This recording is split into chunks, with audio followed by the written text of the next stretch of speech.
What's good, y'all? Welcome to my review for day one of Wrestle Kingdom 15, ladies and gentlemen. Finished up the show a few hours ago. As you guys know, this video is either going to come out really late on Monday night. I haven't even watched Raw. Like, looks like I'm probably going to skip Raw this week, which doesn't look like I'm missing much. It's fucking Legends night. But anyway. So I meant to get this review out a lot sooner than I really did. I was hoping to get this video out somewhere in the mid-afternoon, not late at night. But first off, I was planning on watching the show first thing in the morning. When I wake up, I'm going to watch Wrestle Kingdom. But then I ended up waking up a little bit later than I usually do. We were going, my mom took us out for our walk, so I couldn't watch Wrestle Kingdom right at the start of the day. Then, when I finally got home at like around 2 o'clock, thinking, okay, now I can enjoy Wrestle Kingdom. My fucking dad tells me, okay, Glenn, I'm gonna take you driving. And I'm like, no! I've given you days. I've told you my schedule. Now you tell me? Right when I'm about to sit down, enjoy Wrestle Kingdom. But no, so I did that. Got a little bit better, driving, but hey, whatever. So, that happened, and then when I finally got home, then I was able to watch Wrestle Kingdom, and here we are right now. Anyway, enough me ranting. Overall, the show was fucking fantastic, man. I absolutely loved the show. A lot of the matches were great.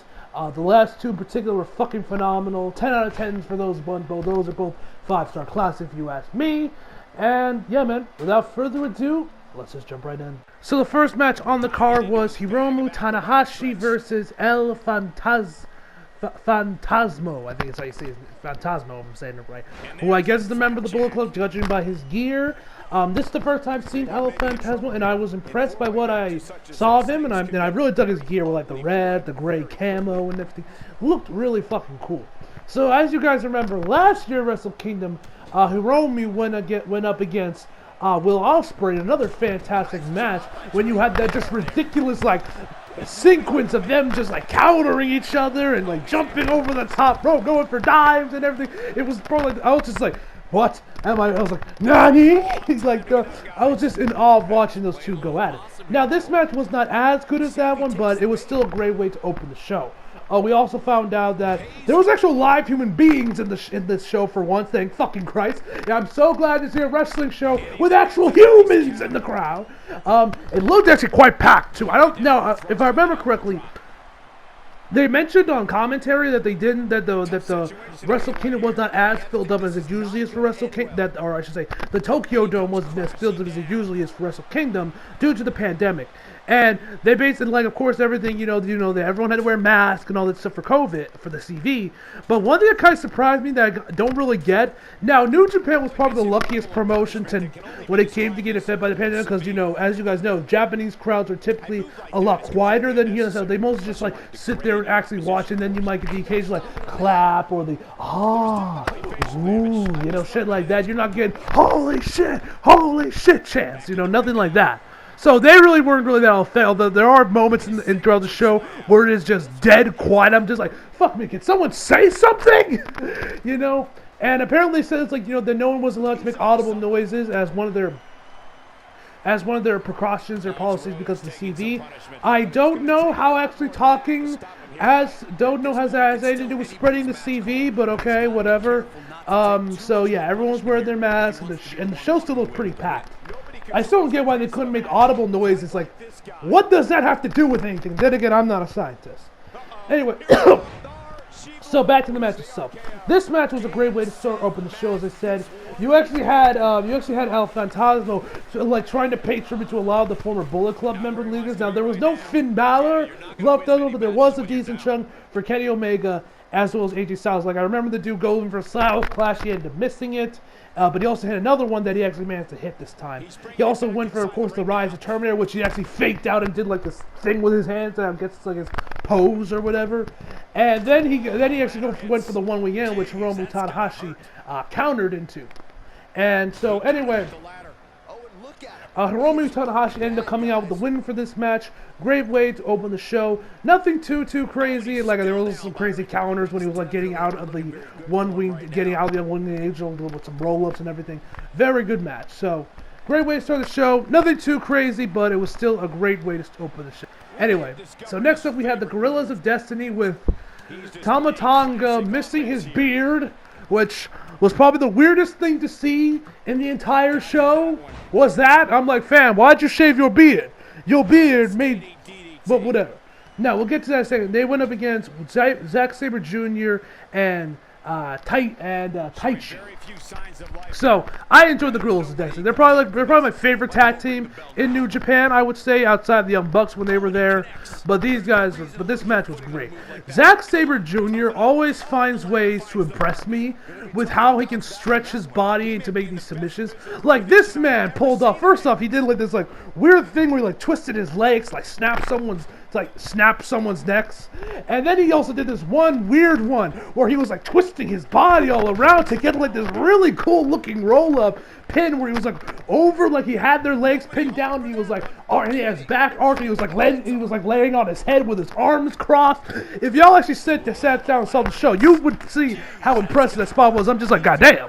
And there was also actually, funny enough, there was this one spot where Zack Sabre Jr. I think they had Tangaloa up on the second rope to go for a suplex off the top rope, and he was saying it's Wrestle Kingdom, and he's telling Taichi to power bomb, and he's like, it's Wrestle Kingdom, it's a Tokyo Dome, and then he legit power bombs them which ended up getting a quick near fall. So the Zack Sabre Jr. was probably the highlight of this match, outside of course the Guerrillas of Destiny. That man always keeps finding ways to surprise how he can stretch his body and manipulate his body to get all these cool submission moves and whatever. So you had that, and I think they mentioned on the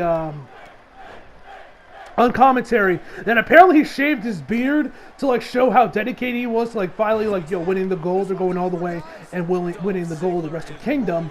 I don't know why shaving your beard has anything to do with that, because Jimmy Butler didn't even get a haircut when he got into the bubble, and that showed up how he was just solely determined on going to the finals, which he ended up doing, and forced the Lakers to 6 games. So I don't know really how that works, but hey, whatever. Anyway, this was a great tag team match all across the board, man. And it was just a great watch, man. This was a match I enjoyed watching. So then we actually had Kenta versus Sayoshi Kojima, which I actually found that kind of humorous, because if you guys remember, back when he was in WWE, he was called Hideo Itami. This guy he faced off, his last name is Kojima. Hideo Kojima. I just found that kind of humorous. So this match was also great as well. So you have Kenta carry around this glorified Money in the Bank briefcase for the IWGP US title. It says IWGP World US Heavyweight Challenge on. So I guess they've been using this to defend the US title without actually defending the title, because Jon Moxley can't defend title himself in New Japan due to the restrictions of everything because of the CV. So they're using this contract anyway. They've mentioned that apparently Kenta has been he's defended it more times than anyone who has actually defended the actual title, at least when he won this match. And he's been holding this title for this thing for months or whatever.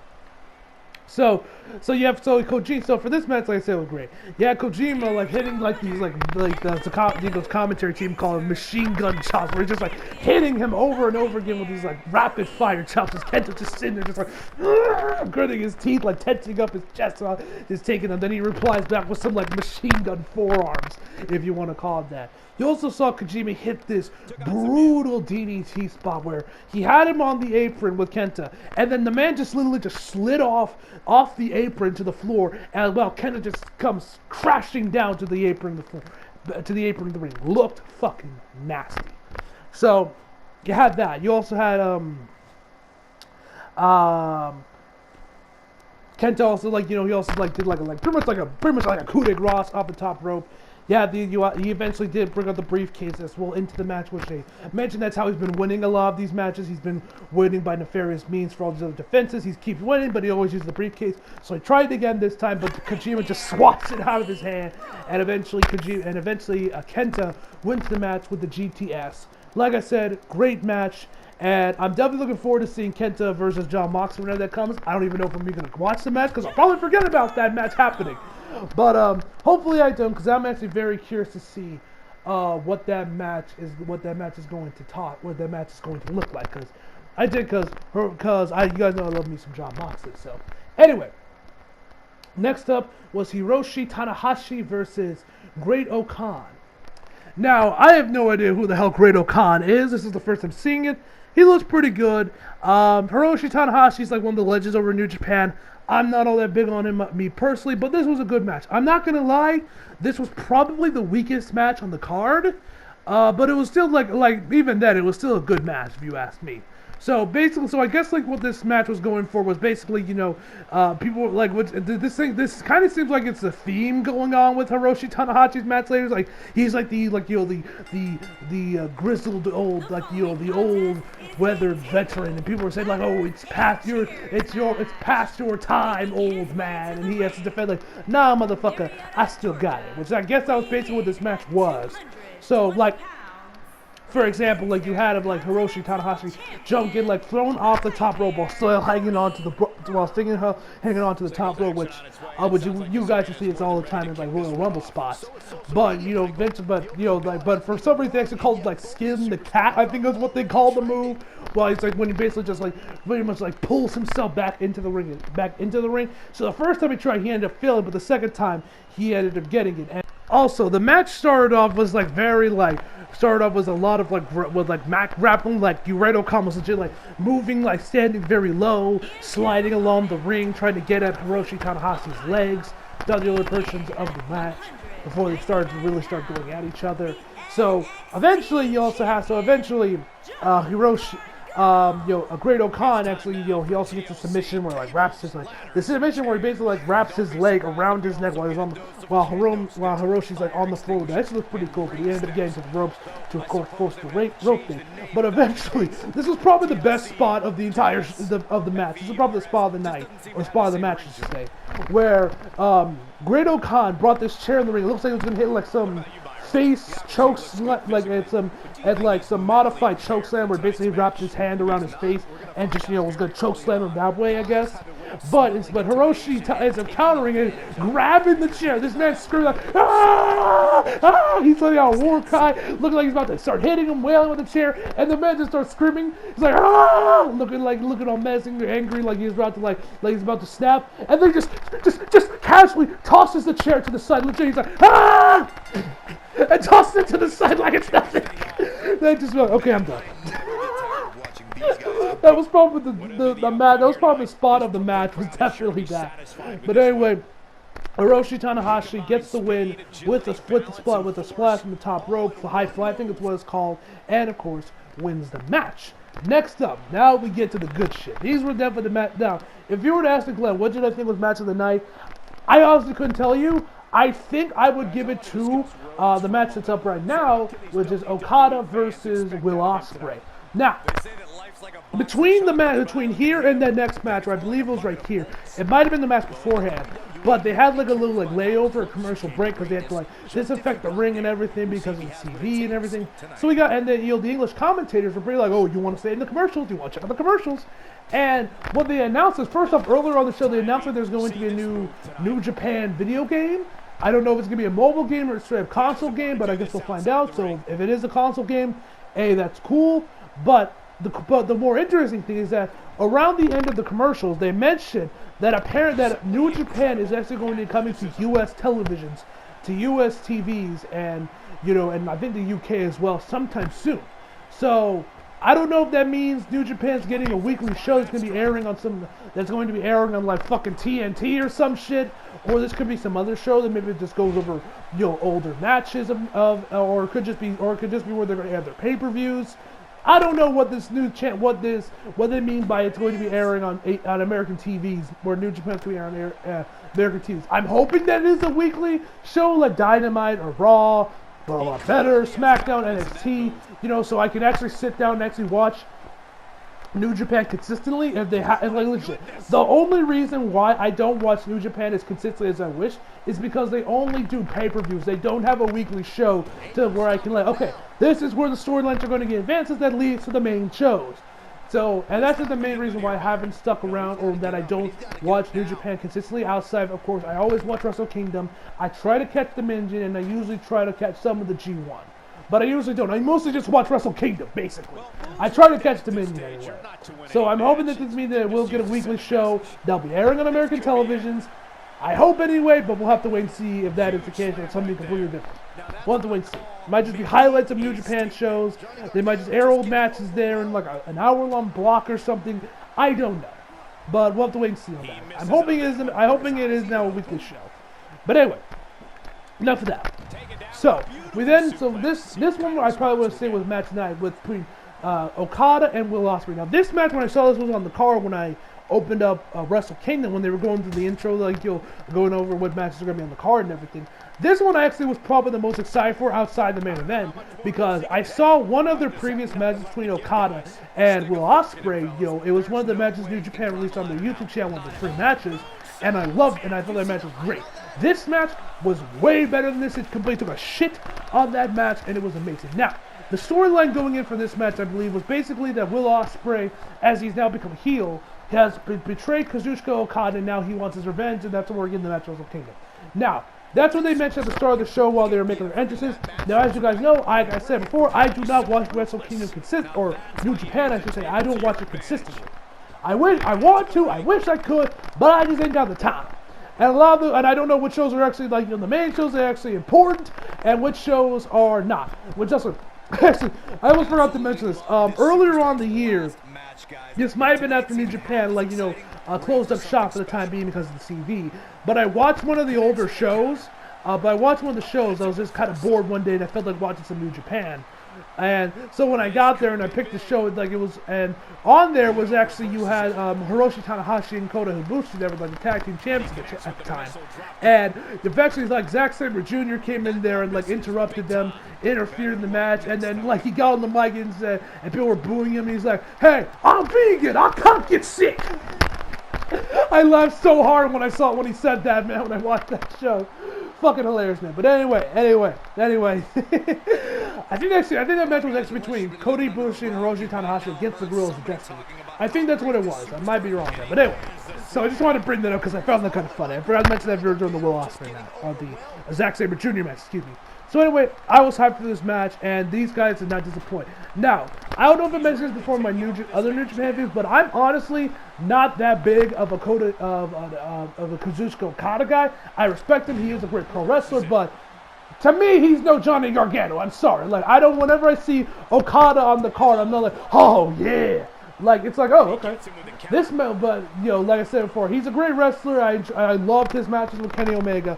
I finally watched them sometime recently, as well as his matches with AJ Styles. All fantastic matches. Some of the greatest matches I've ever seen with his match with Kenny Omega. But like I said before, to me, he's no Johnny Gargano. That's just my opinion. He's still a great wrestler. He just ain't I'm just not that hot. I'm just not that gung ho about him or whatever. But anyway. This match was fucking phenomenal. So even though I'm rambling. So what I'm getting at is, even though I was completely really out of the loop on what happened here, I was still able to I was still enthralled by this match from start to finish. That really shows you how great pro wrestlers not only Okada is, but also Will Ospreay. Will Ospreay, I fucking love the guy. He's probably him and Kota Ibushi are without doubt my top 2 favorites in New Japan currently. I love those 2. And so this match started off perfect. They were, of course, going at each other. They were started clubbing each other with forearms later in the match. You also had them throwing each other into the barricades really hardly, as they're borderline. As they damn near took it down with them a couple of times with how hard they were throwing each other. Will Ospreay takes out the padding from the ring. He also came out there with shit. I forget. I'm blanking on the chick's name. I'm blanking on the chick's name, but he had his valet with him. I don't know why, but I'm slipping on the woman's name. But anyway, so she was there too, and she apparently is and she came out there actually carrying one of the Stardom Championship. So, that's kind of interesting. So that's good. So I was kind of interested to see a Stardom Championship on New Japan television. But anyway, I don't know why, but I'm just slipping on her name. But anyway, so you had that. He tried to go over there. It looked like he was going to go for some sort of pile driver or something, but he ended up not getting it. And you got this amazing table spot where Will Ospreay ends up suplexing Okada into this table, and they were both kind of dazed for a while, and they were slowly making their way out to the ring, and and actually Will Ospreay ended up grabbing Okada, throwing him into the ring. And then we get to around the end of the match, where you legit where after I forget what move Will Ospreay hit. I think it might have been the rain. I think Okada managed to get the Rainmaker in real quick, and before, and that's when Will Ospreay was just kind of like dazed and just weakened throughout the later part of the match. And then and then Okada's just looking at him. This is when the match got fantastic, because the camera work also throughout this match around this later part was also great as well. So props to the camera crew over at New Japan. They did a great job here. But anyway, so Will Ospreay is like struggling to get up, throwing these like weak ass punches to Okada. He yells something in Japanese that one of the English commentators translate to like stand up, as he like legit like kicked him right in the back of the head. It looked pretty nasty. And he's just telling him like, yo, get up, take this beating, you know, whatever. So they're eventually, because he's kicking him and like, you know, slapping him and everything. As he's like, Will Ospreay's trying to get his bearings, but he can't. So eventually, after a while, he ends up hitting in like the money clip, I believe, that new submission he's now using called. And there was a long time where Will Ospreay was in it. He was like struggling to get to the ropes, but he managed to get in it. Like the last second, he managed to get in on the ropes. You have Will Ospreay also trying to get in the Ospreay cutter, I think is what it's called. That RKO he does bouncing off the second rope. Super fucking cool move, by the way. He tried to do that one, but it ended up not working. And then Okada hit like a couple Rainmakers, and then I believe he won with the I think he won. Then he got another money clip in there. Will Ospreay makes a counter that, and then Okada won with the Rainmaker, I believe. But anyway, Okada ended up winning the match. This was probably match of the night for me, and it was just a great match from start to finish. A match like this is why I love pro wrestling. This match is fucking art. This is an amazing match that I probably will go back to rewatch one day. This match was just fucking phenomenal. This was definitely the match. I would definitely probably say this was match of the night. So, now let's get to the main event, which was Tetsuya Naito versus Kota Ibushi. Now, this was the match that was most interested in seeing, hoping, because as you guys know, Kota won back-to-back G1 climaxes from last year and this year. Last year he went 0-2 in Wrestle Kingdom. He didn't win against Okada when he went for the IWGP Heavyweight title. He went against Okada last year, and he also lost against Jay White in the second day. So and then he won the G1 climax this year. Or last year, I guess the year before that. Anyway, he won back-to-back years of the G1. So when he won the second year, I hope that meant that they were finally going to give him the title. Because last year they did, and they went with Tetsuya Naito. Understandably so, because he was like their big guy, and a lot of people want to see him be champion, this, that, and the third. You know, I mentioned that in my review for last year, but I was hoping that this was going to finally be his year. That this was finally going to be Kota Ibushi's year, and they would finally give him the championship. And thankfully, they did, and I was so happy and excited when he finally won the match. But we'll get to that when we get there.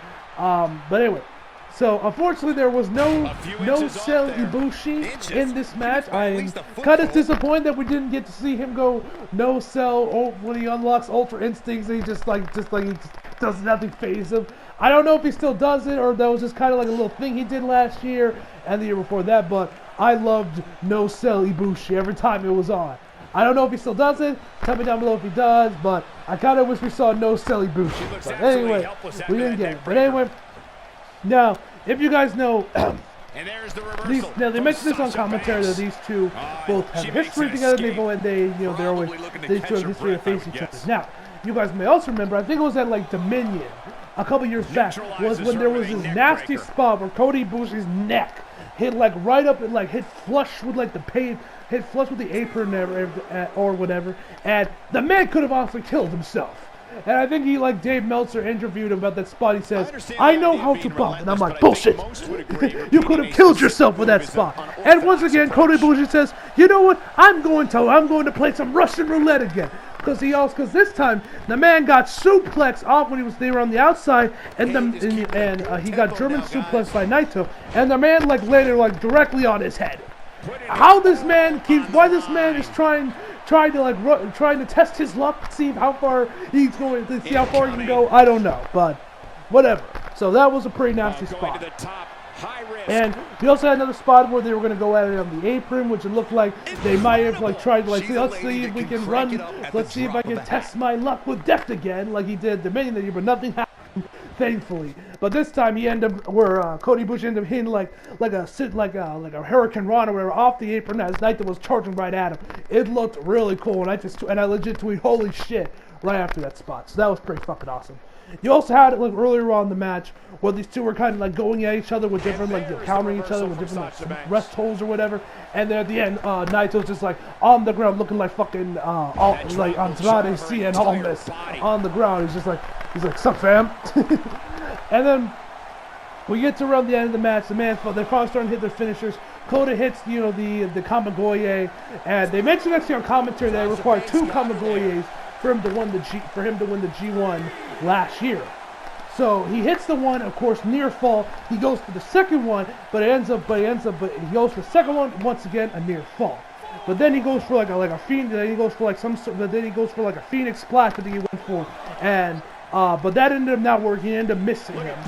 But then eventually he managed to get like a third, or it might have been a 4th Kamigoye on Tetsuya Naito. Yeah, he also had one Kamigoye while he was standing. Then he had another one while he was on the ground, and that is how he finally won the match and became IWGP Heavyweight and Intercontinental Champion. And man, I absolutely lost my shit when that happened. I was like, yes, finally, he is champion. Finally, they finally gave him the belt. And instantly, right after the match was done, I instantly went to Kenny Omega's Twitter because he didn't show up at the end because he didn't show up during the show when Kota won, probably because of travels, because I bet he probably would have been there for his best friend if he was able to make a trip to Japan. So I instantly rushed over to his Twitter to see if he said anything, and he tweeted out something in Japanese that basically said congrats. So that was pretty cool. And like the first tweet, and one of the first replies there was of Kota holding both championships, and looked fucking awesome, man. That shot of him holding both championships was amazing. Now, actually, funny thing I noticed actually, right after when he finally won the match, Kota did not, somehow he did not hear his entrance music go up or the bell ring because he went for the pin again, and then Red Shoes had to mind like, nah, fam, you're the champion. He's like, I'm the champion, and so then he gives him the bells and everything, and that's cool. So then we end the show off with Jay White coming in there with like the G1 Money in the Bank briefcase thing, or whatever it's called, and basically says, yeah fam, you're gonna be a one-day champion. And Kota says, nah fam, I will become God, and I will beat you and become God. So that is how the show ended of day 1 of Wrestle Kingdom. Tomorrow, or today, is going to be day 2. I will probably see another review for that one. Probably late at night because I got Tenet and Unhinged I'm going to be both be watching tomorrow. So you guys probably see that one. So you'll probably see me review that show also later tonight. If not, you'll see the review pop up on Wednesday. Anyway, guys, overall, I give day 1 of Wrestle Kingdom a 10 out of 10. Mostly due to those last 2 matches in the Okada match, Will Ospreay match in particular, man. That match was fucking amazing, man, and I loved every second of it. So anyway, guys, tell me down below what you guys thought of Wrestle Kingdom this year, day 1 of it anyway. Did you love it? Did you hate it? Leave it all down in the comments below. And yeah, man, hope y'all enjoyed the video. If you like, if you did, subscribe if you're new. Follow me on Instagram and Twitter if you feel like, at least on the description box below. And as always, come back for more. See you guys next time. She's